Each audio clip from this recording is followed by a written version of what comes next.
In the previous video, we start the topic Vijayanagar, the capital and its environment. So Vijayanagar was characterized by distinctive physical layout and building style. We read about the water resources and fortifications and road. Okay, according to Domingo Pace, it was light between several ranges of hill. When we talk about Vijayanagar city, the main source of water. Here we saw that the main source of water was river Tungabhadra, a tributary of river Krishna. The surrounding landscape is characterized by stunning granite hills that seem to form a belt. Around the city, a number of streams that flow down to the river from these rocky outcrops. So, in almost all cases, embankments were built along these streams to create reservoir to store rainwater and conduct it to the city. So, we read about two important sources. One is the Kamalpuram tanks. Not only this irrigate the field, but the water running through a channel to the royal center. Then we read about the Hiria Canal, drew water from the river Tungabhadra, and then you saw that it irrigate the cultivable land between the sacred center from the urban cores. So, when we talk about the fortification and the road, according to Abdul Razak, it was 7 line of fortification. When we talk about fortification, it was 7 line of fortification. Okay, so there was 7 fortification before the gate to the royal palace. So the outermost wall, it connect the hills surrounding the city. The blocks of stones were in a wedge shape, triangular, and they placed the block in a way that each block, okay, it hold it this each blocks they hold each other. So the wall of the fort was not cemented or plastered, but the inner portion was filled with mud and debris. So Abdul Razak noted that between the first, second and third walls there were cultivable field, garden and houses. So we discussed that why these tracks, agricultural tracks, were integrated within the fortified area. So the objective was to starve the defender into submission. So during the wartime, the enemy states that seized the fort from outside, they set their camp outside the fort.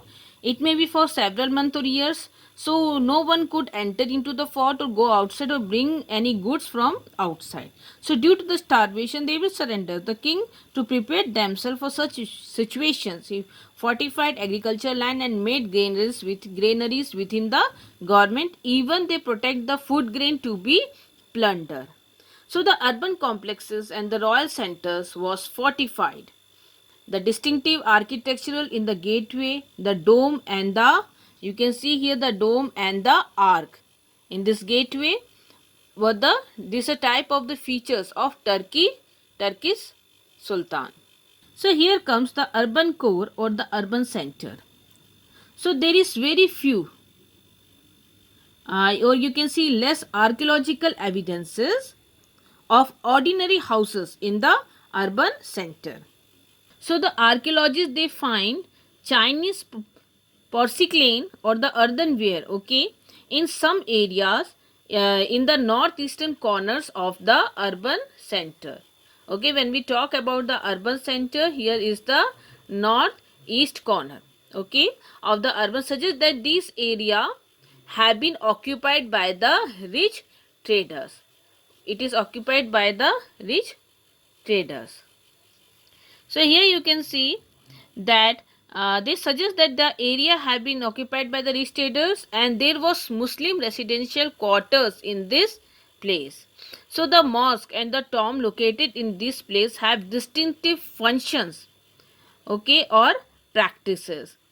Here you can see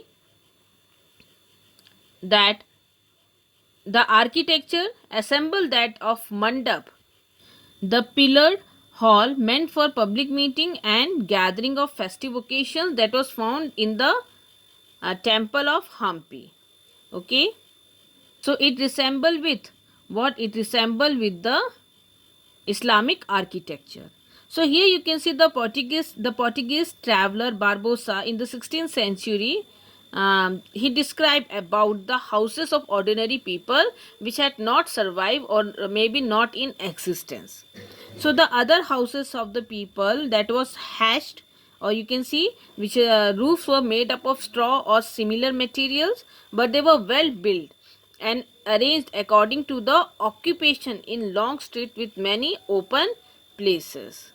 So the field survey, it indicates that the entire area was dotted, okay, dotted with numerous or number of temple and shrine. So which was preserved by different communities, and the prevalence of variety of cult here.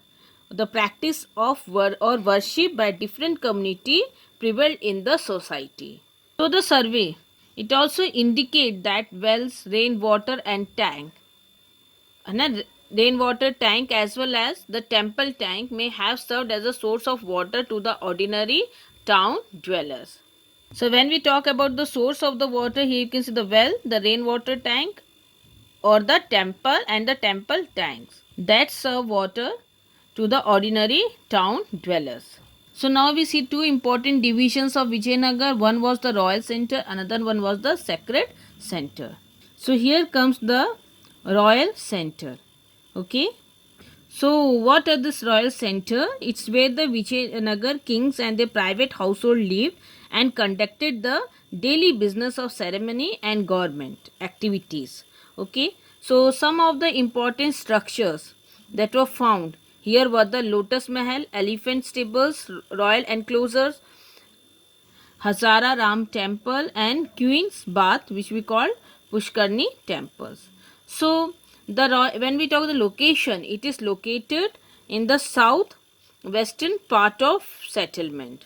So it includes 60 temples, and when we talk about to legitimize and establish their authority, okay, it was important for to patronage the temple and cult and different communals. Okay, so here you can see that about 30 building complexes have been identified as palaces. So these are relatively large structures that do not seem to have been associated with ritual functions. If we talk about one differences between these structures and the temples are the secular building here is what they are not it means related with any religious activity, and you can see and which and made up of perishable materials that are likely to be decay, or you can see malleable materials such as straw, wattles, sometimes woods also. And then temple, it was built by masonry, you can see stonework.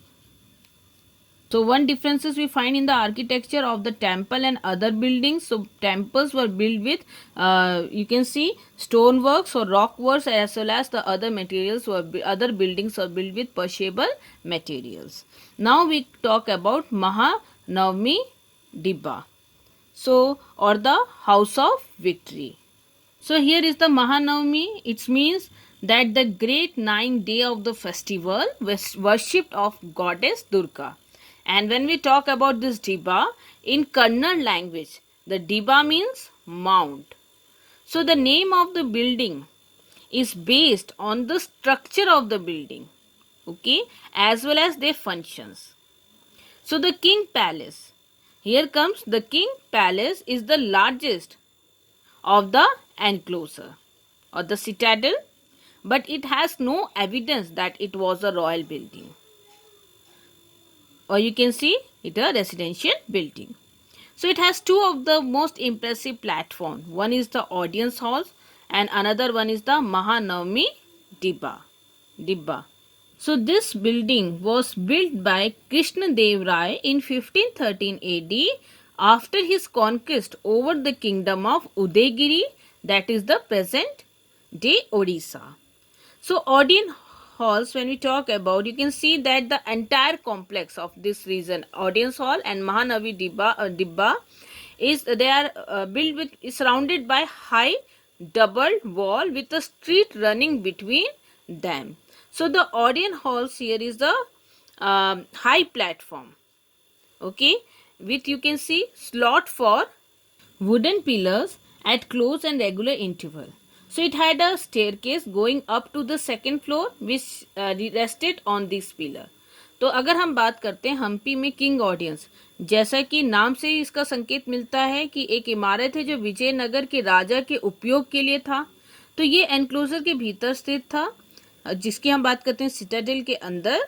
अब यह एक जो हमारे पास है वो remnant खंडित संरचना है, ओके, और जिसके अवशेष हैं हमें महारानी डिब्बा के पश्चिम में देखा जा सकता है, क्योंकि महारानी डिब्बा के पश्चिम में स्थित था। आप देखते हैं इस ऊंचा मंच को, अगर हम बात करें हाई प्लेटफॉर्म को, राजा के दरबार के हॉल के नाम से भी जाना जाता है। फिर व्हेन वी से the remains of this pillar sockets, okay, and bases show that it was originally a hall with 100 pillars, that why it is named as 100 pillared hall. तो ये 100 पिलर पे मतलब 100 पिलर्स पे खड़ा हुआ क्या है मंच है। अगर हम बात करते हैं इन पिलर्स की तो ये लकड़ी की बनी हुई थी, और अब ऊपर हमें इसकी स्लॉट्स देखने को मिलते हैं। स्लॉट्स यहाँ पे आप देखते हैं एक होल जिससे क्या होता है या सॉकेट जिसमें आप पिलर्स फिट करते होंगे। तो so it had a staircase going up to the second floor which rested on this pillar. The pillar being closely spaced would have left little you can see free space, and thus it is not clear what the hall was used for. So आप देखते हैं जो दूसरी मंजिल जो इन pillar पर टिकी हुई थी, ठीक है, तो ऊपर जाने के लिए सीढ़ियाँ बनी हुई थी। पिलर के एक आप देखते हैं दूसरे के पास होने से, मतलब पिलर के एक दूसरे के पास नज़दीक होने से यहाँ दोनों के बीच का जो स्पेस था वो बहुत उनको ओपन स्पेस कम मिलता होगा, इसलिए आप देख रहे हैं पिलर हैं इनके बीच का जो स्पेस है वो बहुत कम है। इससे ये मंडप का जो पिलर किस लिए बनाया गया है, इसका क्या प्रयोजन या पर्पस है वो क्लियर नहीं होता है। सो नाउ महानवमी डिब्बा, it is located on one of the highest point or the place in the royal city. It is a massive or large platforms, you can see, rising from a base of about 11,000 square feet to a height of 40 feet. So there is a evidence of wooden structure or mandaps above it, but this was burned down during the destruction of Hampi. तो हम्पी में अगर हम बात करते हैं सबसे ऊंची संरचना, इस अगर हम बात करते हैं महानवमी डब्बी तो सबसे ऊंची संरचना है, स्ट्रक्चर है। इसकी जो प्रसिद्ध संरचना को अगर हम ऊपर तक जाना है तो हमें 2 बड़ी सीढ़ियों द्वारा पहुंचा जा सकता है, जिसमें आप देखते हैं घोड़े हाथियों की नक्काशी और सामने के हिस्से पर अन्य नक्काशी है। सीढ़ी के सामने की तरफ आकर्षक रूप से सजाया गया है, जबकि पीछे की तरफ क्या है, सीढ़ी पर कोई सजावट नहीं है। नीचे की ओर से भी जो साइड पैनल में जो नक्काशी है ये यहाँ की नक्काशी में सबसे अधिक लोकप्रिय है। And when we talk about the ritual here, it is associated with structures, है ना, probably coincided with Mahanavami, literally the great 9th day of the 10th Hindu festival during the autumn month of September and October, known as Dashera.